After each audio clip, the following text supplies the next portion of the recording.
اعوذ باللہ من الشیطان الرجیم بسم اللہ الرحمن الرحیم یراک حین تقوم وتقلبک فی الساجدین صدق اللہ العظیم ان اللہ وملائکتہ یصلون علی النبی یا ایہا الذین آمنوا صلوا علیہ وسلموا تسلیما ان اللہ وملائکتہ یصلون علی النبی یا ایہا الذین آمنوا صلوا علیہ وسلموا تسلیما۔ درود پاک پڑھا کریں، جب یہ آیت سنیں تو درود پاک پڑھیں۔ الصلاۃ والسلام علیک یا رسول اللہ، الصلاۃ والسلام علیک یا حبیب اللہ، الصلاۃ والسلام علیک یا سیدی یا خاتم النبیین وعلی آلک واصحابک یا سیدی یا رحمۃ للعالمین۔ بلغ العلا بکمالہ کشف الدجی بجمالہ حسنت جمیع خصالہ صلوا علیہ وآلہ یا صاحب الجمال و یا سید البشر من وجهک المنیر لقد نور القمر لا يمكن الثناء كما كان حقه بعد از خدا بزرگ توئی قصہ مختصر۔ یا رب صلی وسلم دائما ابدا علی حبیبک خیر الخلق کلہم هو الحبیب الذی ترجى شفاعته لكل حول من الاحوال مقتحم۔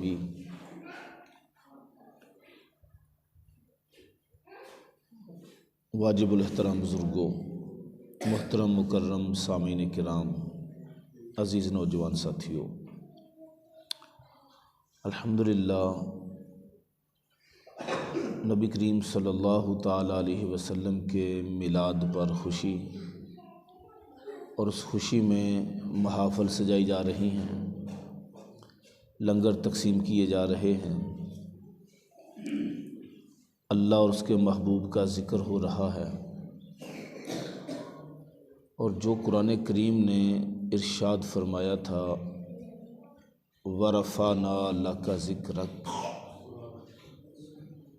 وَرَفَعْنَا لَكَ ذِكْرَكَ، اور فرمایا وَلَلْآخِرَةُ خَيْرٌ لَكَ مِنَ الْأُولَىٰ، پیارے محبوب ہر آنے والی گھڑی پہلی گھڑی سے تیرے لیے بہتر ہے۔ ان آیتوں کا جو ثبوت اور اللہ تبارک و تعالیٰ کے اس مقدس وعدے کا جو اللہ تعالیٰ اظہار فرما رہا ہے، اس کے لیے اللہ تعالیٰ نے اہل سنت کو چنا ہے۔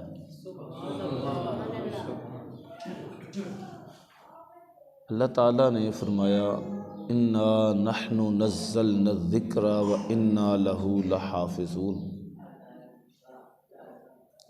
ہم نے قرآن اتارا اور ہم ہی اس کے محافظ ہیں۔ تو اللہ تعالیٰ نے جو حفاظت کا ذمہ لیا ہے، اس کا مطلب یہ نہیں کہ جب بھی قرآن پاک ختم ہونے لگے گا تو اوپر سے کتاب اور چھپی ہوئی آ جائے گی۔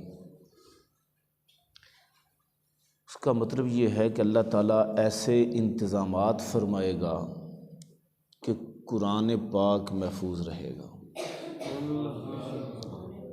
اور اس انتظامات میں اللہ تعالیٰ کی تدبیر میں اللہ تعالیٰ نے جو اپنے کلام کی حفاظت کا ذمہ خود لیا ہے، اس کے لیے رب العالمین نے ڈیوٹی لگائی ہے حافظوں کی، حفاظ کرام کی۔ آپ کے خطیب صاحب بھی بہت بڑے حافظ، قاری اور مدرس ہیں، اور ہر حافظ مدرس نہیں ہو سکتا، ان میں یہ بھی خوبی ہے کہ بڑے اچھے مدرس بھی ہیں، حفظ کروانا بھی جانتے ہیں، اللہ تعالیٰ ان کو سلامت رکھے۔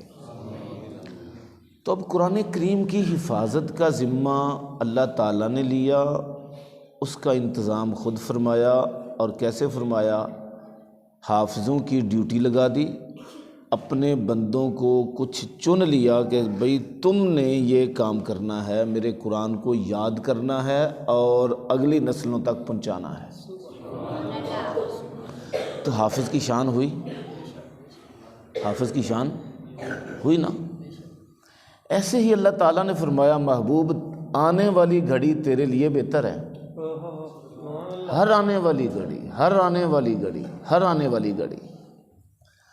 اور فرمایا وَرَفَعْنَا لَكَ ذِكْرَكَ، محبوب ہم نے تیرا ذکر بلند کر دیا۔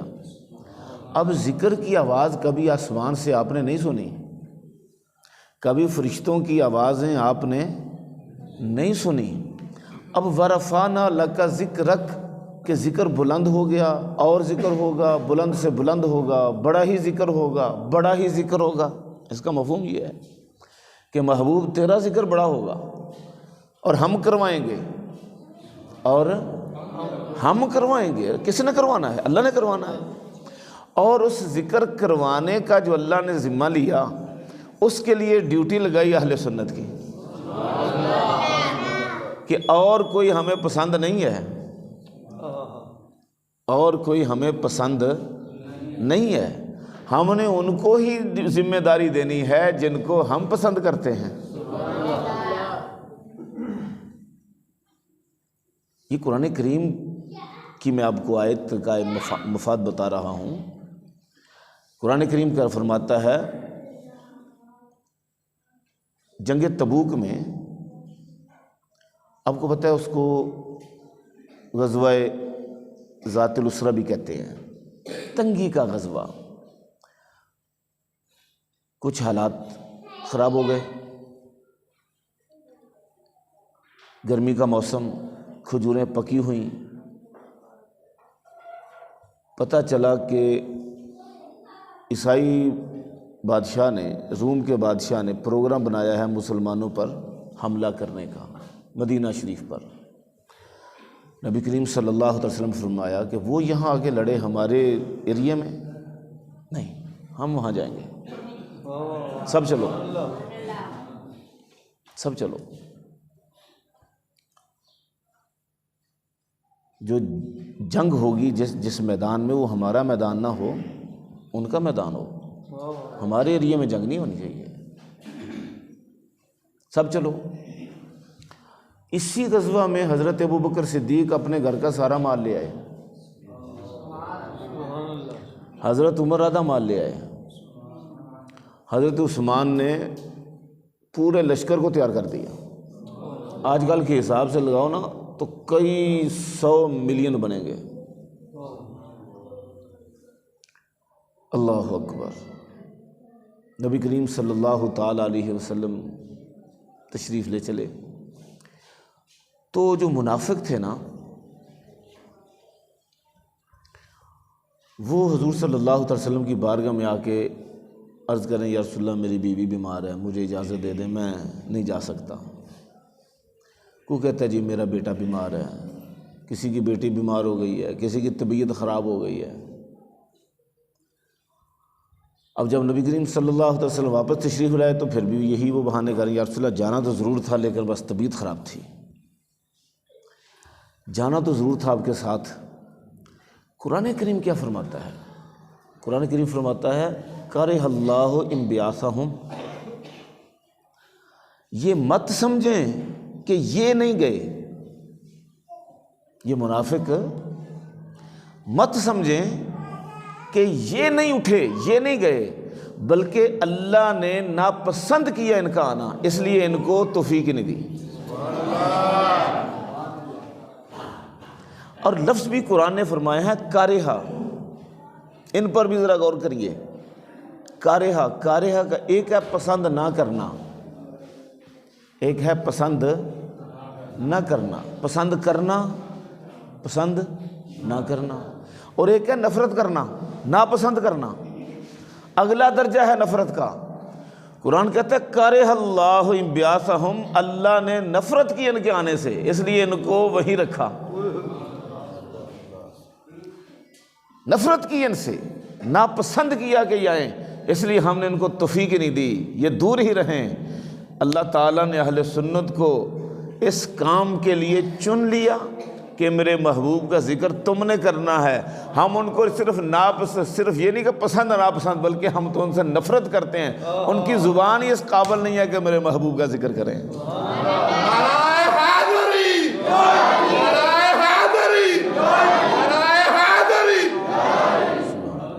نعرہ ترتیب سے لگائے، نعرہ تکبیر، اللہ اکبر، نعرہ رسالت یا رسول اللہ، نعرہ تحقیق، حق جاری، نعرہ حیدری، یا علی، والدین مصطفیٰ، سبحان اللہ۔ تو اللہ تبارک و تعالیٰ نے اپنے محبوب کے ذکر کا بندوبست کیا کہ محبت والوں کو ڈیوٹی دے دی کہ تم نے ذکر کرنا ہے۔ آپ یہاں سے چلتے ہیں، شہر جاتے ہیں، وہاں آپ کا کوئی دوست مل جاتا ہے، کوئی عزیز رشتہ دار مل جاتا ہے، آپ وہیں اس کو خوش ہو کے ملتے ہیں یا گھر لے آتے ہیں یا وہاں کھانا کھلاتے ہیں، اور گھر آ کے بتائیں گے کہ مجھے اچانک وہ وہاں مل گیا، میں کوٹ گیا تو اچانک فلاں مل گیا، میں کچہری گیا، میں لاریڈے اترا، میں کچہری بازار کام کے لیے گیا تو وہاں اچانک فلاں مل گیا۔ ہوتا ہے کبھی جی؟ علامہ صاحب ہوتا ہے کبھی کوئی آپ کا پرانا ادھر سے آدمی آیا ہوا ہو گاؤں کا تو اچانک مل جائے؟ جیسے آپ کہتے ہیں کہ میں عمرے کے لیے گیا، حج کے لیے گیا، تو وہاں میری اس سے ملاقات ہو گئی۔ تو کیا یہ ساری چیزیں عام طور پر جس کو آپ اچانک کہتے ہیں، یہ اچانک ہوتی ہیں؟ کیا ہے آپ کا ایمان؟ یہ اللہ کے حکم سے ہوتا ہے۔ کیوں جی؟ کیا ہے آپ کا ایمان؟ ہمارا ایمان کیا ہے کہ سب اللہ کے حکم سے ہوتا ہے۔ آپ کہتے ہیں شادیاں جوڑے آسمانوں پر بنتے ہیں، کہیں بات چل رہی ہے، منگنی بھی ہو گئی، جوڑے بھی لگ گئے، پھر انکار ہو جاتا ہے، اور کہیں کو پتہ ہی نہیں ہے کہ ادھر رشتہ ہونا ہے کہ نہیں ہونا، آپ کے بچے کا رشتہ ہو جاتا ہے۔ ہوتا ہے ایسے جی؟ ہو جاتا ہے؟ ہوتا ہے کبھی، اکثر ایسے ہوتا ہے، کوئی پتہ نہیں ہوتا کہ ہمارا بچہ کہاں پڑھے گا، کہاں پلے گا، کہاں بڑا ہوگا اور کیا کرے گا، اور آپ کی جب آپ کے بچے کی شادی ہوتی ہے تو وہ پتہ ہی نہیں ہوتا کہاں سے آپ کا رشتہ، اچانک کسی نے کہہ دیا جناب رشتہ دیکھ لو، وہیں آپ کا رشتہ ہو جاتا ہے آپ کے بچے کا، بچی کا۔ تو کیا یہ آپ سمجھتے ہیں کہ یہ اچانک ہوا؟ کیوں جی؟ پھر کیا کہتے ہیں کہ اللہ نے یوں ہی لکھا تھا، ایسے کہتے ہیں اللہ نے یوں ہی لکھا تھا، یہ اللہ کا حکم تھا۔ تو آپ کے سارے معاملات بحیثیت مسلمان آپ جانتے اور سمجھتے ہیں، اور ہمارا ایمان ہے کہ اللہ کے حکم سے ہیں۔ بولیے، اللہ کے حکم سے ہیں، کہ یہ سبحان اللہ۔ آپ کے روزگار کا سلسلہ کس سے ہوتا ہے بھائی؟ بولیے، ساتھ ساتھ بولتے جائیں۔ صبح نیند بہت آتی ہے، اور آج کل 3-4 دن سے موسم بھی ٹھنڈا ہو گیا ہے، تو اب آپ سوتے ہیں چھت پہ تو مزے کی نیند تو آتی ہے، پھر تو وہ اس مزے کی نیند کو توڑنے کے لیے آپ کو بلایا جاتا ہے الصلاۃ خیر من النوم۔ اس مزے کی نیند کو توڑنے کے لیے اور اپنے رب کی طرف بلانے کے لیے ایک آواز دی جاتی ہے آپ کو الصلاۃ خیر من النوم، حالانکہ حی علی الصلاۃ کہنا کافی تھا، آؤ نماز کی طرف، اتنا ہی کافی تھا، لیکن ایک اور پھر آواز دی الصلاۃ خیر من النوم، آؤ نماز کی طرف، پھر آیا کہا آؤ بھلائی کی طرف، آؤ کامیابی کی طرف، پھر فرمایا نماز نیند سے بہتر ہے، اٹھو اٹھو، نماز نیند سے بہتر ہے۔ تو آپ نے لبیک کہا، آ گئے، آپ نے کیا کہا؟ لبیک حاضر جناب، یس سر، لبیک۔ ہمارے بچپن میں جب اسکول جاتے تو لبیک کہتے تھے، پھر بڑے اسکول میں چلے گئے تو یس سر شروع ہو گیا، لبیک۔ اور پھر آج دن بدلتے رہتے ہیں. اب پھر لبیک آ گیا ہے, اور اب صرف لبیک سر نہیں آیا, اب لبیک یا رسول اللہ ہے. بولیے لبیک لبیک.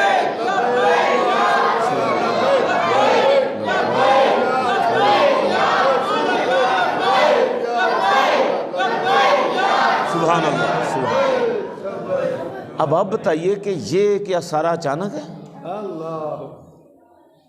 ختم نبوت کے دعوے دار جو 70 سال سے نعرے مار رہے تھے, جب ختم نبوت پر انہوں نے حملہ کیا ہے تو کون اٹھا ہے؟ کیا لفظ ہے؟ ولیکن کرہ اللہ انبعاثہم. جن کو پسند کیا ان کو جانے کی توفیق دی, آنے کی توفیق دی, بلا لیا, اٹھایا, آؤ بھائی تم نے جانا ہے. اور جن سے اللہ تعالیٰ نفرت کرتا تھا وہ فرمایا تم گھر میں رہو, تم پلید لوگ ہو, تم رہو اپنے گھروں میں, یہ مقدس کام ہم نیک لوگوں سے کروا لیں گے. کیوں بھائی بتائیے کہ یہ جو سارا کچھ کرتے ہیں, کیا آپ سمجھتے ہیں یہ اچانک ہوتا ہے؟ بولیے اچانک ہوتا ہے؟ نہیں, یہ اللہ کی پلاننگ ہے, اللہ کی تدبیر ہے. آپ شادی بیاہ کرتے ہیں تو کس نتیجے پر پہنچتے ہیں؟ کیوں بزرگوں کہ یہ اللہ کے حکم سے ایسا ہوا, ورنہ سوچا بھی نہیں تھا کبھی. آپ کا مکان بن گیا, آمدنی آپ کی تھوڑی سی ہے, دیکھتے ہیں مکان بن گیا, پھر اس نتیجے پر پہنچتے ہیں کہ اللہ کا حکم تھا, اللہ نے فضل فرمایا. اور کیلکولیٹ کر لیں, حساب کتاب لگا لیں, اپنی آمدنی, اپنے گھر کے اخراجات دیکھیں, حساب کتاب لگائیں, اور اپنے مکان کو دیکھیں یہ کیسے ہو گیا, اللہ کا فضل سے ہوا ہے سارا کچھ. تو یہ سارا نظام ہمارا آپ کا ایمان ہے کہ اللہ کے فضل سے ہے, اللہ کے حکم سے ہے, اللہ کی وہ جو قدیم تدبیر ہے اس سے ہے. یدبر الامر, وہ سارے نظام کی تدبیر خود فرماتا ہے. اور یہاں موضوع سے ایک مجھے بات یاد آ گئی, توکل کی. یہ بات یاد رکھیے گا, کسی کا مکان نہ ہونا تو وہ پریشان نہ ہو, جیسے نظام چلتا ہے چلاتا رہے. ہوتا نہیں مکان نہیں ہے, پریشان ہوتے ہیں, اور اس پریشانی میں پھر حلال و حرام کی تمیز کیے بغیر ہم کام شروع کر دیتے ہیں, تو جہاں سے مرضی آئے تو صحیح. یہ نہ کیا کریں. وہ اس لیے کہ آپ جب کالونی بناتے ہیں تو پلاننگ کرتے ہیں. کیوں جی؟ پلاننگ کرتے ہیں, اس کا ماسٹر پلان تیار کرتے ہیں کہ یہاں میں نے سڑکیں بنانی ہیں, یہاں پارک بنانا ہے, یہاں ٹینکی بنے گی, یہاں سیوریج کا نظام ہوگا, اتنے پلاٹ 5 مرلے کے ہوں گے, اتنے 10 مرلے کے ہوں گے. اور اگر آپ اپنے بچوں کا نظام, اپنے بچوں کے لیے مکان بنانے ہوں تو آپ 4 5 6 جتنے بچے ہوں اس کے مطابق کہتے ہیں یہ بچے فلانے کا ہے, یہ فلانے کا ہے, یہ فلانے کا ہے, یہ فلانے کا ہے. ہوتا کہ نہیں ہوتا؟ تو اللہ کی تدبیر اس سے زیادہ افضل, بلکہ سب سے افضل ہے. اس نے زمین بنائی ہے تو ایک مقصد کے تحت بنائی ہے. اس نے مجھے اور آپ کو بنایا ہے تو ایک مقصد کے تحت بنایا ہے. ہمارا رزق بھی لکھ دیا ہے, ہماری عمر بھی لکھ دی ہے, ہماری شادی کہاں ہوگی یہ بھی لکھ دیا ہے, بچے کتنے ہوں گے یہ بھی بولیے, اور کہاں ہمارا مکان بنے گا یہ بھی لکھا ہے.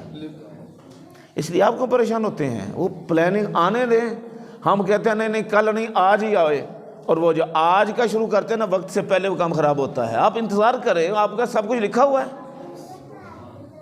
آپ کے بچے آپ کی مرضی سے ہوتے ہیں, مرضی سے ہوتے ہیں تو پھر اپنی مرضی سے بچے لیں ہم, نہ اب اتنے بیٹے چاہیے, اتنی بیٹیاں چاہیے, نہیں ہے, اللہ کا حکم ہے.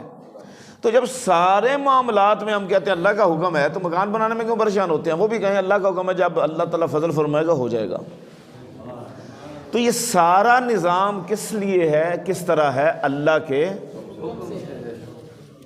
کے بولیے اللہ کے, یعنی کوئی چیز اچانک نہیں ہوتی, ہمارے لیے اچانک ہے, لیکن اللہ کے بولیے بسم اللہ بولیے. یہ میرے اپنے موضوع کی طرف آ رہا ہوں, میں آپ کا تھوڑا سا نا ذہن سیٹ کر رہا ہوں. آپ کی شادی بولیے اللہ کے حکم سے, اور خدا نہ خواستہ اگر علیحدگی بھی ہو گئی ہے تو وہ کس کے حکم سے؟ بچے بولیے، رزق، اللہ کے حکم، مکان، اللہ